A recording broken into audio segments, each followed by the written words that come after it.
मुख्यमंत्रियों के नाम पर भाजपा में गहरा मंथन, हित नहीं फिट चेहरों की तलाश।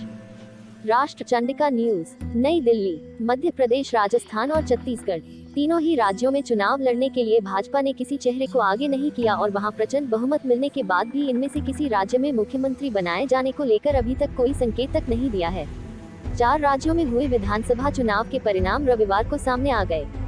मध्य प्रदेश, राजस्थान और छत्तीसगढ़, तीनों ही राज्यों में चुनाव लड़ने के लिए भाजपा ने किसी चेहरे को आगे नहीं किया और वहां प्रचंड बहुमत मिलने के बाद भी इनमें से किसी राज्य में मुख्यमंत्री बनाए जाने को लेकर अभी तक कोई संकेत तक नहीं दिया है।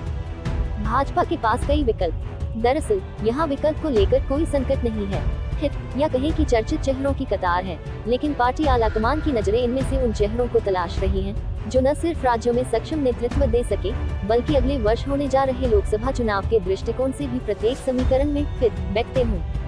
रविवार को सामने आए नतीजे। 4 राज्यों में हुए विधानसभा चुनाव के परिणाम रविवार को सामने आ गए। इनमें मध्य प्रदेश में सत्ता विरोधी लहर की आशंकाओं को खारिज करते हुए भाजपा ने प्रचंड बहुमत प्राप्त कर सत्ता में वापसी की, तो कांग्रेस के हाथ से अप्रत्याशित रूप से छत्तीसगढ़ और राजस्थान को भी छीन लिया। तीनों राज्यों में चला मोदी मैजिक। हाँ, तेलंगाना में जरूर कांग्रेस को सत्ता मिल गई।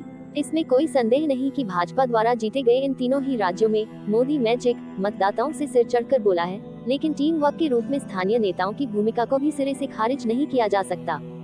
यही वजह है कि चुनाव परिणाम सामने आने के बाद से ही तीनों राज्यों में कई चर्चित चेहरों को लेकर अटकलें शुरू हो गई हैं। तीनों राज्यों में सभी बड़े और हाल फिलहाल में चर्चित हुए चेहरों के नाम मुख्यमंत्री उम्मीदवार के रूप में उछाले जा रहे हैं। इस तेज चर्चा के बीच भाजपा नेतृत्व की ओर से पूरी तरह से खामोशी है। यहाँ तक कि इन राज्यों में मुख्यमंत्री चयन को लेकर अभी तक पर्यवेक्षक तक की नियुक्ति नहीं की गई है। पार्टी के अंदर सलाह मशविरा का दौर।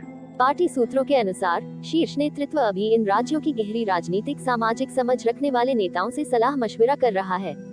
दरअसल तीनों राज्यों में मुख्यमंत्री का चेहरा चुनने के लिए कुछ महत्वपूर्ण बिंदुओं को ध्यान में रखा जा रहा है। चूंकि तीनों पड़ोसी राज्य हैं, इसलिए राज्यों का नेतृत्व सौंपते वक्त सामाजिक जातीय समीकरण साधा जाना है। क्या किसी एक राज्य का जिम्मा महिला को दिया जाए, ये भी विचार है। कुल मिलाकर इस सारे मंथन के केंद्र में मिशन 2024 भी है। भाजपा के शीर्ष रणनीतिकार मुख्यमंत्री से लेकर मंत्रियों तक का चयन इस तरह सभी समीकरण साधते हुए करना चाहते हैं, जिसके लिए लोकसभा चुनाव की बिसात मजबूत और संतुलित ढंग से बिछाई जा सके। राष्ट्र चंडिका न्यूज, नई दिल्ली।